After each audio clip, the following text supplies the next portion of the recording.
I'm going to say something to you. If you can't find an hour a day to talk, you're too busy. And you need to find another area to cut back in, not your marriage. Say no to a friend. Say no to a Zumba class. Is that what they call it? Zumba, whatever it's called. Yoga. I shouldn't even have chosen that word. I don't know what it is.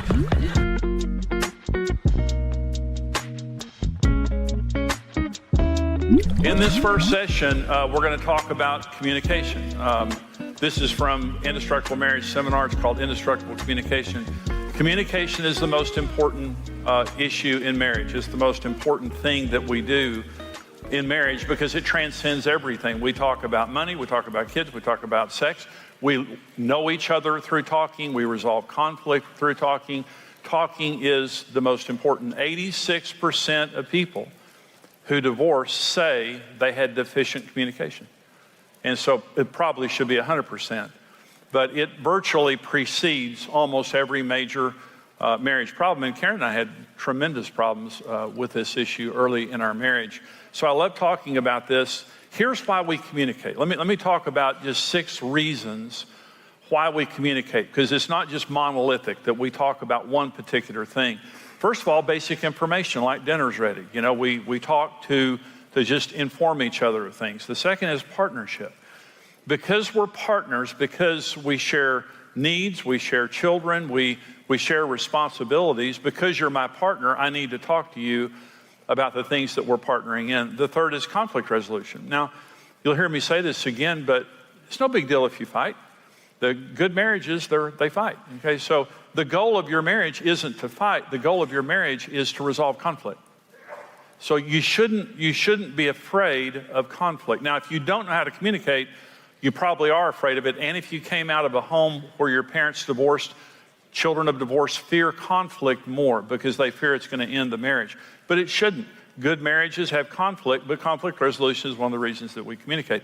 The next is connection, and this is massive. In good marriages, it's easy to connect with each other. Connection happens by a look, it happens by a smile, it happens by physical affection, it happens by words that we speak. But in bad marriages, they can't connect. During the average meal, like if you and your spouse went out to a restaurant, research has proven during the average meal, there will be 100 points of connection between a couple, a healthy couple, during that meal. So we want to connect. We want to connect with each other. And it should be very easy to connect. It shouldn't be difficult. Number 5 is personal information revelation.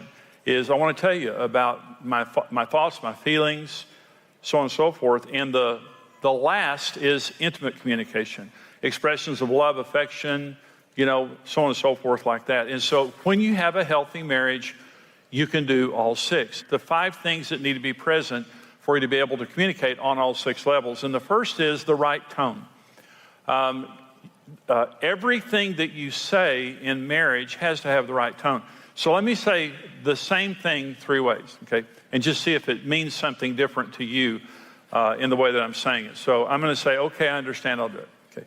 So Karen says something to me and I say, okay, I understand, I'll do it. Karen says something to me and I say, okay, I understand, I'll do it. Karen says something to me, I say, okay, I understand, I'll do it. Does that mean something different?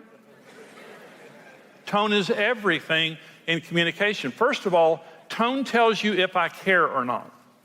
Let me tell you something. It is impossible to communicate with a person who doesn't care.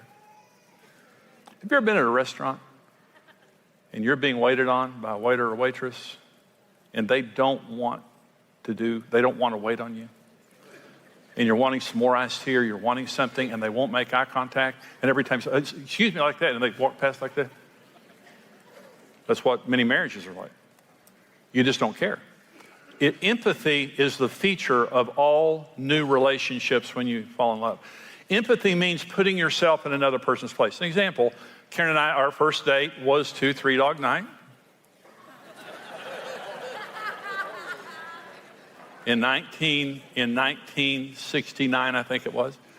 And I picked her up in my 1964 Dynamic 88 Oldsmobile, blue. One entire side of my car was wrecked. My mother wrecked, I have two older brothers, Damien and Lucifer, and my mother wrecked cars for all three of us.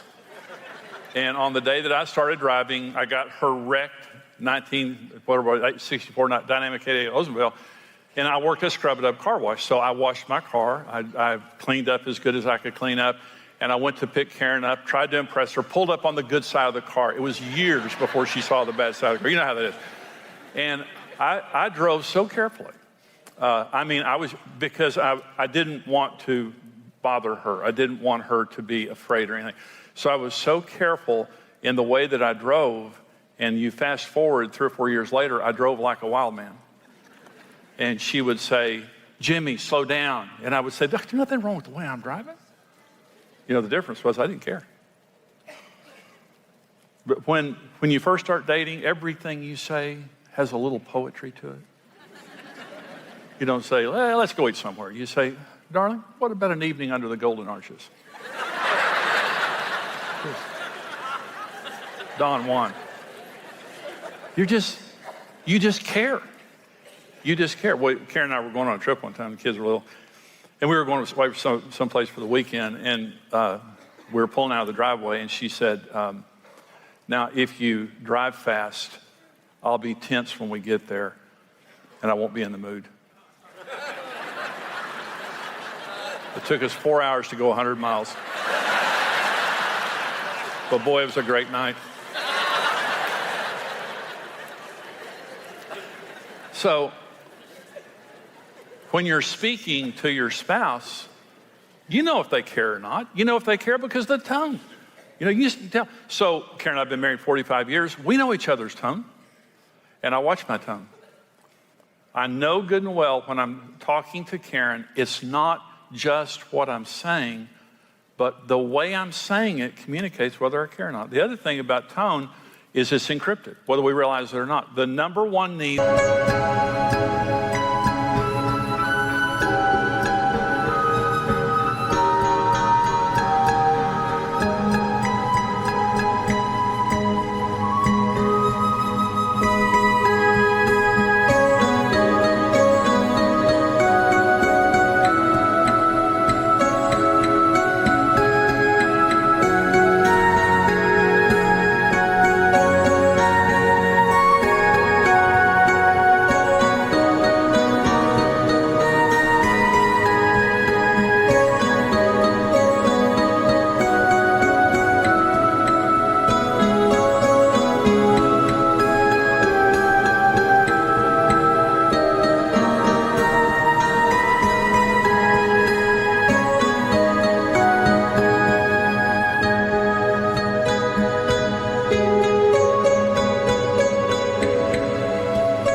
that a man has is respect. Number one, that's our mega need. The number one need that women have is security.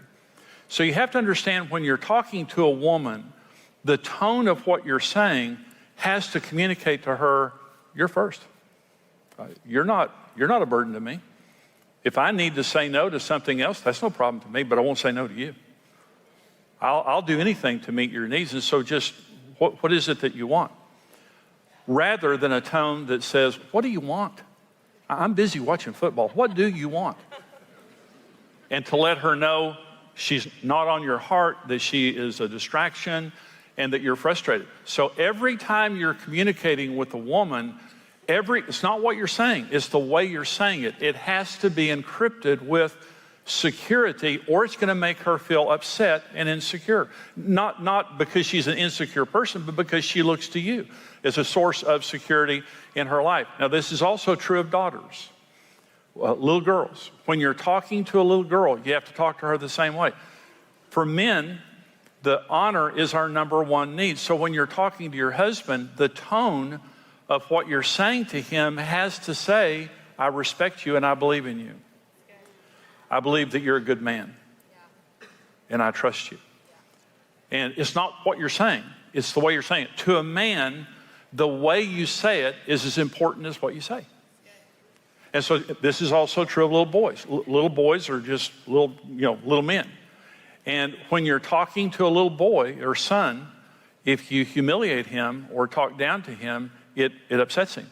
It's going to be hard to communicate. So when we're communicating, the number one thing when you're communicating is watching your tongue and making sure of two things. You know I care, and I'm encrypting this in your language. You don't need what I need. I don't need what you need, but I'm making sure that I'm talking to you in your language. I'm saying just that point right there will help you to communicate. Number two element in good communication is enough time.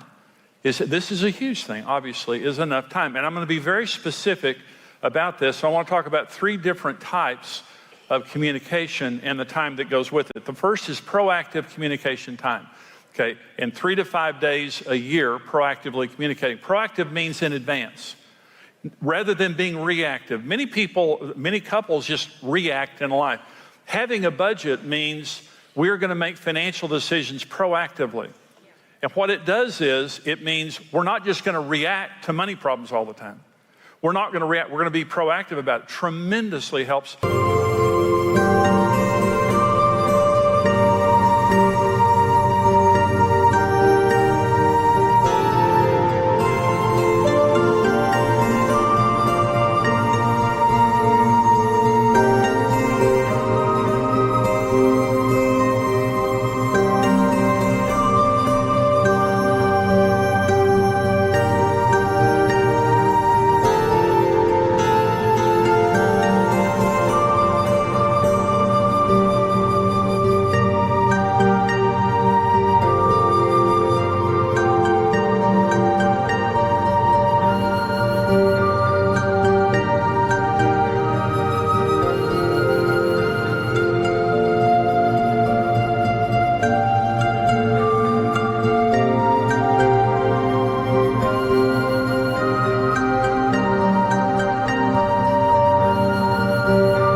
In the relationship. But we learned about 30 years ago how to do vision retreats. A friend of mine taught me how to do vision retreats. So Karen and I, for many years, have done vision retreats, and that is we go away 3 or 4 or 5 days.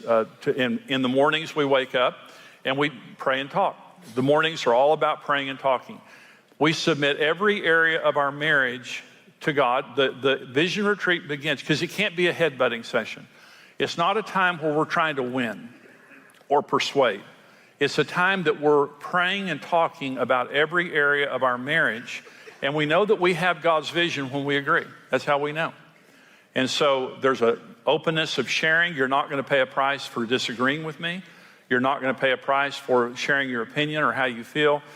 But Karen and I, when we did our first vision retreat, it was 30 years ago or so, and we had a good marriage, but we fought the most about my schedule because I was very busy. And Karen didn't feel like a partner in my schedule, and she wasn't. We fought about kids. Our kids were teenagers. And we fought about money. Those were the three areas of tension. So we came together. And by the way, the pastor who taught me how to do vision retreats had 5 children, and every year they prayed individually for every child, individually. When the Bible says train up a child in the way he should go, and when he gets old, he won't depart from it, that means 2 things. Train them up in the ways of God, and that means train them to be who they are, not who their brother is. If you've got a mathematician on your hands and you're treating him like he's a quarterback, you're going to have problems. And so what is it? Why did God create that child? And the vision retreat, when Karen and I went on it, we prayed for Julie and Brent individually. We prayed for every area of our marriage, and we went to another level. 3 to 5 days a year. Let me say this. Would you rather take, and don't take your kids. Do not take your children to vision retreat. You talk and pray until noon. You write down whatever you believe that God is saying. The rest of the day is about having fun. And if you're fighting, just say, okay, hey, let's come back to the fight tomorrow morning. And we're going to go have fun the rest of the day. Okay, just put your fight on hold. You actually can do that. And how do I know? I don't know. Someone told me. But, well, let me ask you a question. Would you like to take 3 or 4 or 5 days a year and have peace for the rest of the year?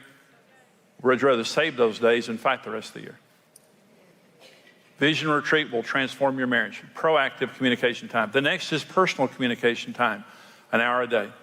This takes an hour a day. And personal communication time is we're talking, we're catching up. I'm telling you about my day. You're telling me about your day, kids, whatever it is. Now, let me say something about this. Technology free. Technology is a wonderful servant. It's a terrible master. If you can't turn your phone off and your computer off, it's controlling you, and it'll ruin your marriage. You know, there was a time when Karen and I started dating, you could actually be alone with a person. Isn't that a foreign concept? That you could actually be alone? Today, we have billions of people with us wherever we go. We're too connected. We're too connected, and our children are too connected. And what you have to do when you're communicating is turn your phone off or don't answer it. Just put it away. Turn your computer off. Don't be on the computer. Now, you can talk sometimes when you have your phone around stuff. I'm talking about face-to-face, quality time, an hour a day when you're going to talk. Now, Karen and I, when the weather's good, we'll sit on our back porch. We love to sit on the back porch and talk. And I know Karen's finished talking because she gets up and leaves. And I've learned what that means. And my commitment is to talk to her as long as she needs to talk. But walking in the mornings, just make it a habit. Walking in the mornings, just finding a time in the evenings when the kids are in bed, whatever your best time is. But I'm going to say something to you. If you can't find an hour a day to talk, you're too busy. And you need to find another area to cut back in, not your marriage.